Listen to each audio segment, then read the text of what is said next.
Indian ടീമിന്റെ chief selector ആയിട്ടുള്ള അജിത് അഗാർക്കർ വെറും ഒരു നാറിയാണെന്നുള്ള കാര്യം അത് വീണ്ടും വീണ്ടും തെളിയിക്കുന്ന രീതിയിലുള്ള ഒരു ന്യൂസാണ് പുറത്തു വരുന്നത്. അതായത് സൂര്യകുമാർ യാദവ് ക്യാപ്റ്റൻസിയിൽ നിന്ന് സൂര്യകുമാർ യാദവിനെ നീക്കണം എന്നുള്ളൊരു തീരുമാനം സെലക്ഷൻ കമ്മിറ്റിക്ക് ഉണ്ടായത് നീക്കുകയും ചെയ്തു, ശ്രേയസ് അയ്യറിനെ ആക്കുകയും ചെയ്തു. അപ്പം സഞ്ജു സാംസനെ ക്യാപ്റ്റൻസിയിലേക്ക് പരിഗണിക്കണം എന്നുള്ള കാര്യം മുന്നോട്ട് വെച്ച് ഗൗതം ഗംഭീറും അതുപോലെ സെലക്ഷൻ കമ്മിറ്റിയുടെ ഒരു അംഗമായിട്ട് RP സിംഗും രംഗത്തെത്തിയിരുന്നു. എന്നാൽ RP സിംഗ് പറഞ്ഞുള്ളൊരു കാര്യം സഞ്ജു സാംസനെ വൈസ് ക്യാപ്റ്റൻ എങ്കിലും ടീമിലാക്കണം എന്നായിരുന്നു പറഞ്ഞത്. എന്നാൽ അജിത് അഗാർക്കർ ഇതിനെ പുച്ഛിച്ച് തള്ളുകയായിരുന്നു.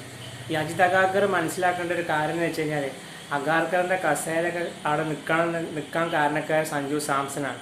ഈ കഴിഞ്ഞ വേൾഡ് കപ്പ് എങ്ങാനും പൊട്ടിപ്പാളീസായിട്ടുണ്ടെങ്കിൽ അഗാർക്കറിൻ്റെ ഈ കസേര വരെ തെറിച്ചേനെ. പല സമയത്തും സഞ്ജു സാംസനോട് താല്പര്യമില്ലാത്ത രീതിയിലാണ് അദ്ദേഹത്തിന് പല പെരുമാറ്റങ്ങളും ഉണ്ടായിട്ടുള്ളത്. ഏതായാലും സഞ്ജുവിന് കിട്ടേണ്ട ഒരു ക്യാപ്റ്റൻസി ആയാണ് അഗാർക്കറിൻ്റെ ഒരു പിടിവാശി കാരണം നഷ്ടമായിട്ടുള്ളത്. ഈ വൈസ് ക്യാപ്റ്റൻ ആക്കണം എന്നുള്ള കാര്യം RP സിംഗ് സെലക്ഷൻ കമ്മിറ്റിയിൽ പറഞ്ഞു.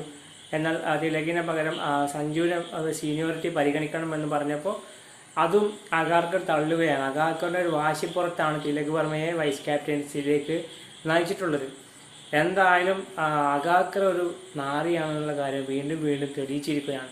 എന്നാൽ ഇതുമായി ബന്ധപ്പെട്ട നിങ്ങളുടെ അഭിപ്രായം എന്തായാലും ഈ വീഡിയോയ്ക്ക് താഴെ കമൻ്റായി രേഖപ്പെടുത്തൂ.